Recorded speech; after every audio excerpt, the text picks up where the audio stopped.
A secret NASA blueprint leaked. Billionaire astronaut Jared Isaacman at the center of a storm. Project Athena, a 62-page manifesto that could hand America's space future to private hands. Nuclear rockets, Mars missions, and a war inside NASA. Is this innovation or the quiet privatization of the final frontier?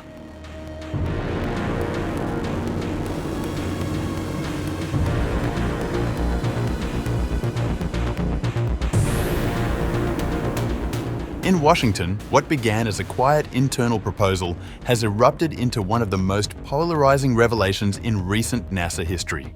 On November 5th, CNN published a detailed exposé revealing Project Athena, a classified initiative allegedly designed to transfer large segments of NASA's deep space research programs into private hands. According to the report, on November 4th, just one day before his renomination as NASA administrator, Jared Isaacman, the billionaire entrepreneur and US President Donald Trump's pick to lead the agency, found himself at the center of a political and scientific storm. A 62-page document titled Project Athena, written by Isaacman earlier this year, lays out a sweeping and controversial vision to remake NASA, one that could redefine the future of American space exploration. CNN mentioned in its reports that the document, labeled May 2025, outlines a radical restructuring of NASA, including proposals to shift agency resources toward nuclear electric propulsion, launch a new Mars exploration program, and adopt what Isaacman calls an accelerate, fix, delete philosophy to streamline bureaucracy. If implemented, these reforms could reshape how NASA operates and dramatically alter the work lives of its 67-year-old workforce. Casey Dreyer, Chief of Space Policy at the Planetary Society, told CNN, "It's presenting a more dramatic set of changes than many in the space community were expecting."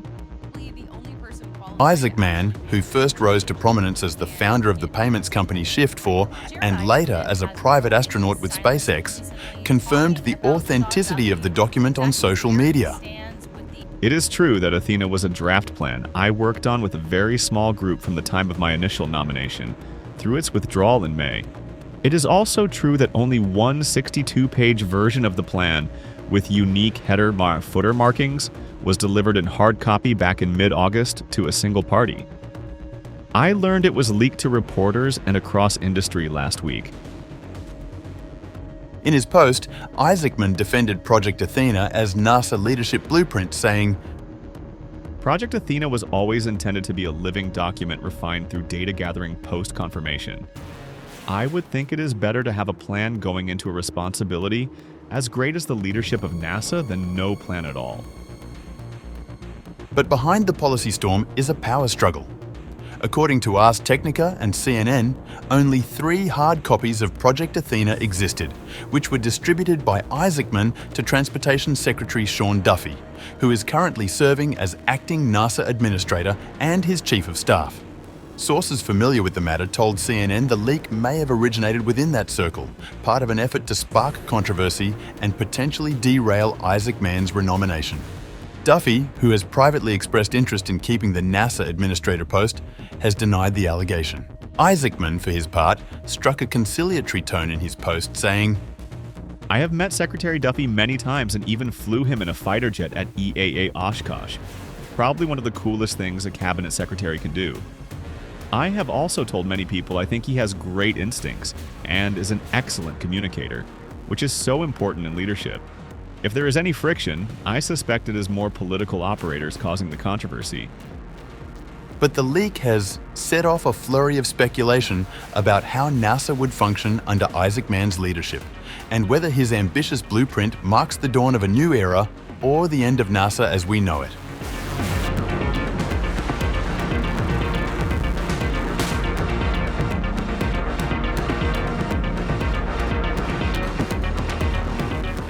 At the heart of Project Athena is a bold technological vision. One of the most striking proposals is the creation of a new Mars program called Olympus.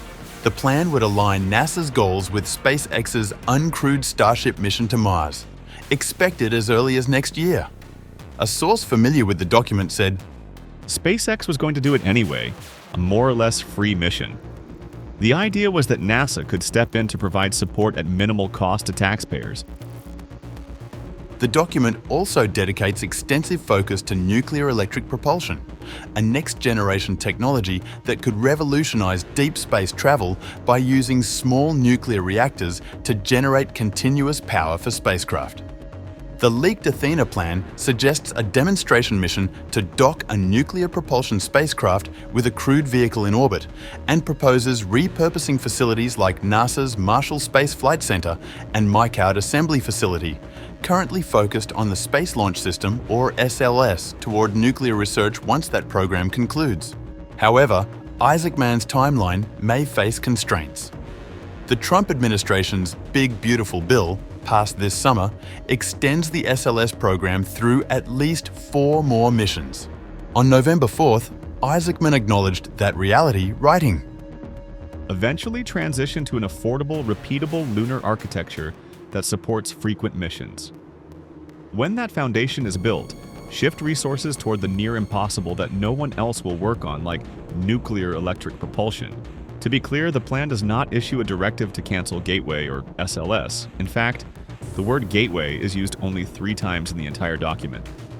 It does explore the possibility of pivoting hardware and resources to a nuclear electric propulsion program after the objectives of the president's budget are complete. That shift underscores a growing priority: the Moon, not Mars. When Project Athena was drafted, Trump had declared Mars a national goal. But now, amid an escalating space race with China, the focus has turned back to lunar dominance. With Beijing targeting a crewed moon landing by 2030, the US has pumped $10 billion into NASA's human spaceflight efforts.